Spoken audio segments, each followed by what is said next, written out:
Bienvenue dans Eureka, l'émission qui nous rappelle pourquoi la recherche est essentielle.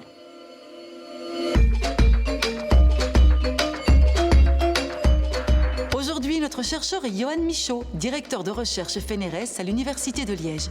Bonjour Johan. Bonjour Maria. Alors quand on parle d'écologie, on parle souvent de réchauffement climatique, mais finalement assez peu de biodiversité.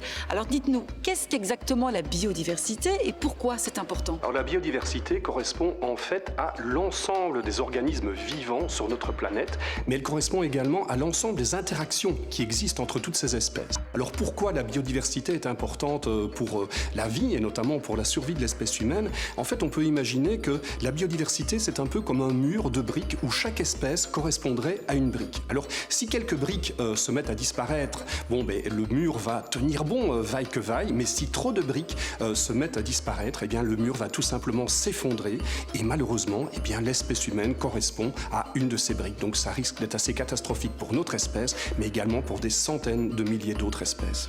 Et est-ce que la biodiversité est en danger? Nous vivons, à l'heure actuelle, un taux d'extinction des espèces qui est absolument catastrophique. Ce taux est considéré comme équivalent à celui qui a vu disparaître les dinosaures il y a 65 millions d'années. Alors ceci est particulièrement marqué pour les insectes pollinisateurs comme les abeilles, les papillons, qui ont pourtant un rôle essentiel pour polliniser de nombreux légumes, de nombreux fruits que nous mangeons tous les jours.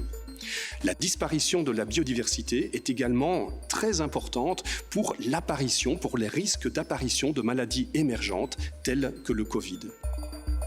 Et puis à l'inverse aussi, si la biodiversité est préservée, elle constitue un trésor. Alors oui, en effet, la biodiversité est un trésor fabuleux pour l'espèce humaine, que ce soit pour la découverte de nouveaux médicaments que l'on trouve chaque année à partir d'animaux ou de plantes.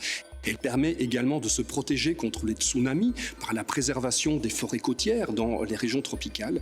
Et définitivement, la préservation de la biodiversité permettra d'avoir suffisamment de nourriture pour les populations humaines futures. Ainsi, la biodiversité constitue le meilleur allié pour la survie à long terme de l'espèce humaine. Et la biodiversité est aussi une source inépuisable d'inspiration pour la recherche en général. Alors protégeons-la. Au revoir Johan. Au revoir Maria. Et quant à nous, on se retrouve la semaine prochaine pour de nouvelles aventures scientifiques.